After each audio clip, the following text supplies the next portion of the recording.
Okay, guys, we will go through the solution. If any of you didn't finish the exercise,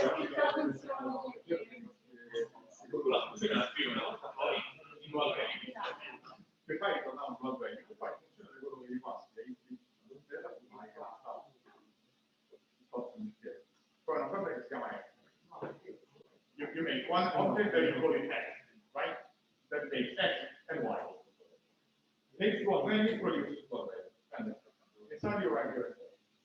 Then you want to obtain the derivative, the function of the point, you pass X and Y with the derivative. You want to obtain one, but you write only once the function outside. That was the trick. Have you understand? Okay, now our Luca, which, could you make the font smaller? It's really annoying. you don't have to see this, George.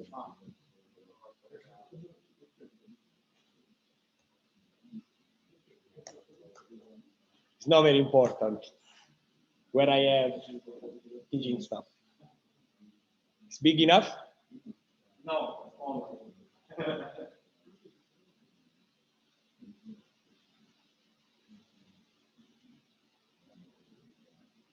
Okay. And that's the proposed solution. Okay, so we all know about this, no? Like 99% of you know about this, but if someone misunderstood, then we have an id.h, which has been provided to you last lesson by Professor Grisetti. And based on this library, we are providing the solution.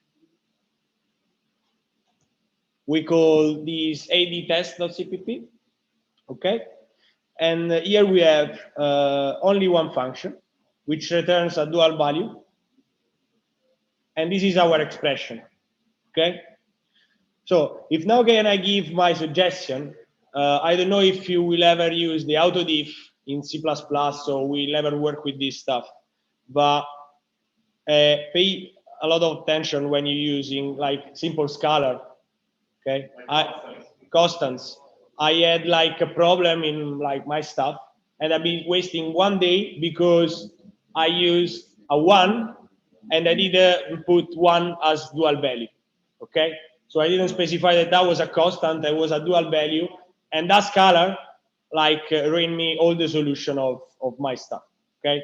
And this is very easy. It's very easy to forget, especially when you work with matrix and more complicated structure. So bear this in mind. Okay. Then yeah, the solution is pretty straightforward. There is not much to discuss. We have a nested, let's say, while loop. In this case, you can do a for loop, and we are starting from dual value of x minus 1, because we specified that the link space was between -1 and 1, both for x and for y. Okay. The increment, the step size, is 0.1. And that's it. Then we just have to call our function, and we have to remember.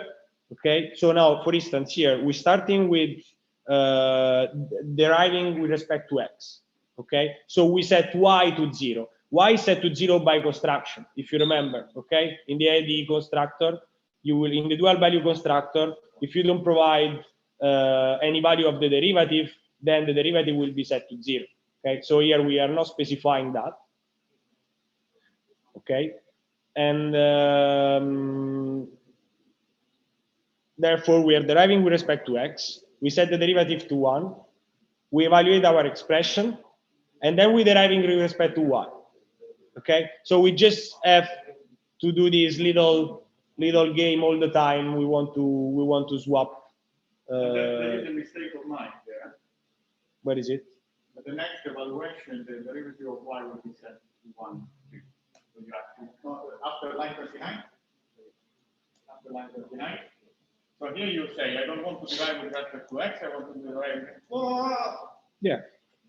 You don't want to derive with respect to x, I want to derive with respect to y. But then this stays on, and the next iteration you lose it. Yeah, so, that's why I was here. I was doing it here. Okay, you want to do it there. Fine. Because yes, this is set by construction, but then at next iteration, this will be still 1. Okay. Because with one invocation of autodiff, you can get both the value and one derivative. Right? So the first round we get f, z, and df of the x. The second round we get only the y. But you could also do it 3 times. Okay. So let's try to quickly compile. The game is divide and conquer. That's the complexity of my function. I just encapsulate in a single object that contains only my function. And then I use this complexity, not like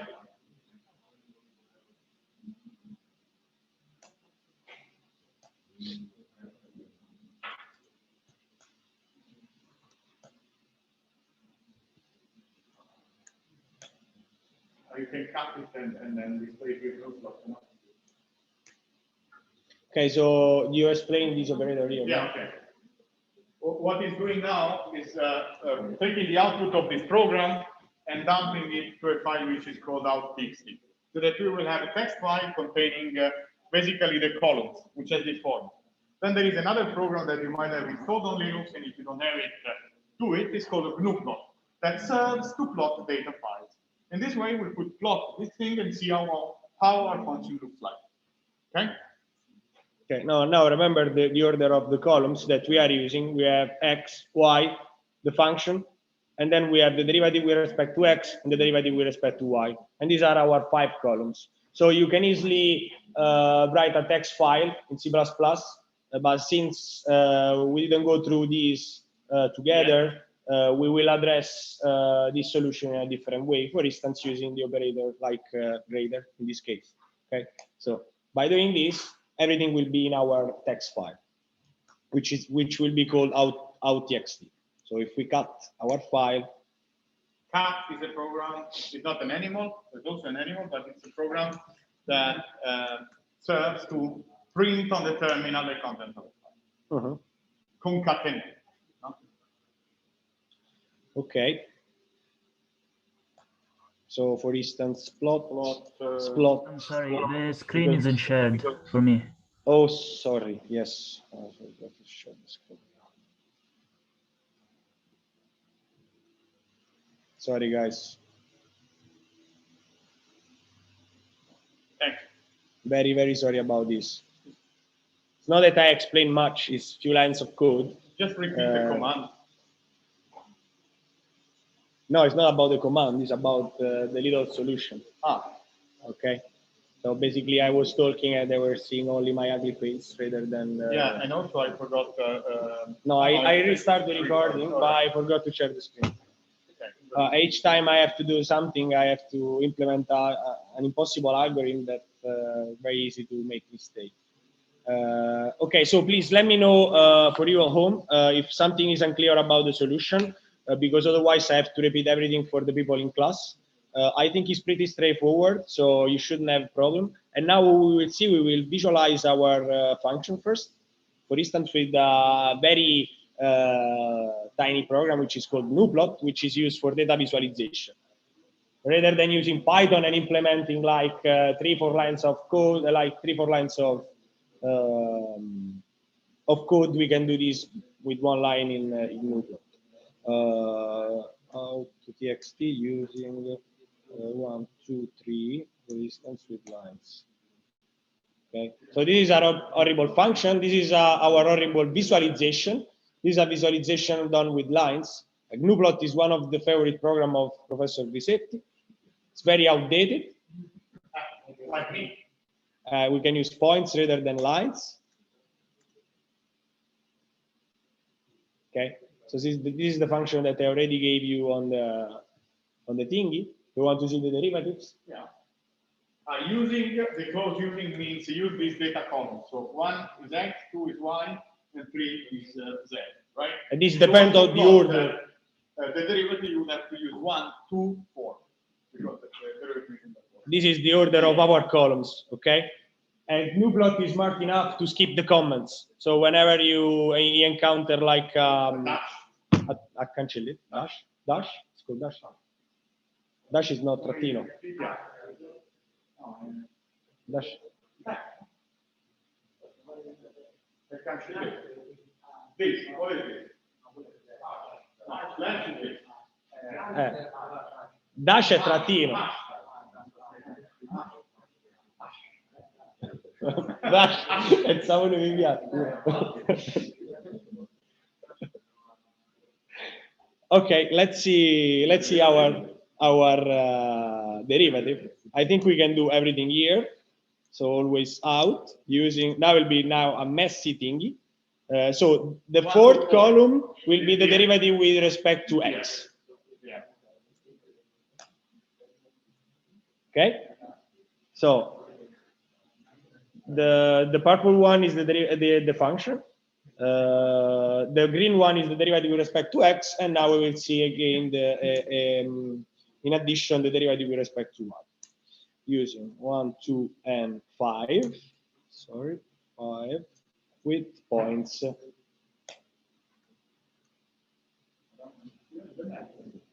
Okay.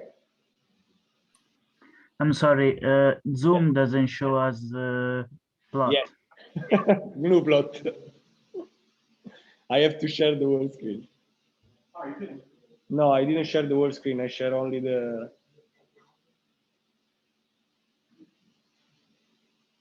Stop share screen. You always share the entire screen. But can I share the entire screen? Yes, you can share.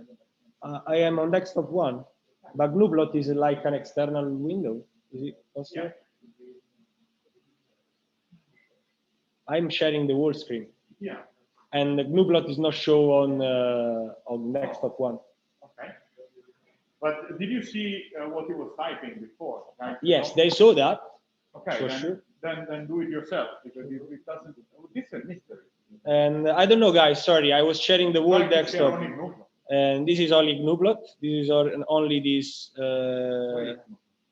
and now like is shared. Do you see Okay. GnuPlot, guys, now? Now you can see only GnuPlot. Yes. I'm sorry, it's not. This was not my fault. It's not that it's important. It's just a tool that you can use when you need to do data visualization on the fly. Okay, and that's I think all you need. And if you want to double check that your program is correct, I think that you can like do a qualitative analysis and just visualize your data and check that it looks like something like that. Okay. If you have any questions, we have a few minutes, and then I think they can take a break. Yeah, I'd say we take a break. We say 5 more minutes, not 10 more minutes until 12:45. Then we have a long lunch break, and we restart at 1:30. Okay, so please, if you have any questions, we're still here, and in a few minutes you will have a break. And then we will be on YouTube because that's a theory part.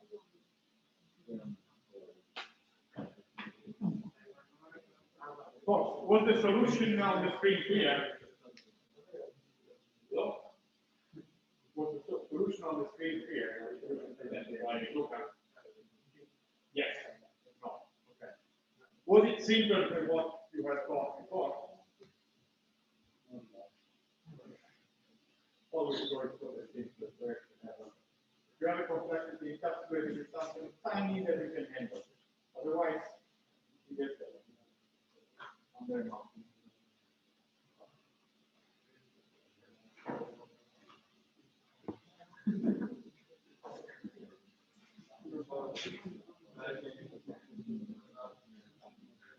There are no questions? Questions from home? Questions from home, guys? Someone?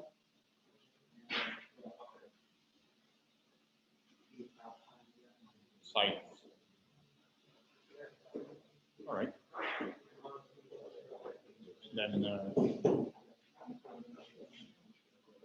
Then I close the Zoom. Enjoy your meal. See each other. See us at 1:30. Okay. If there are no questions.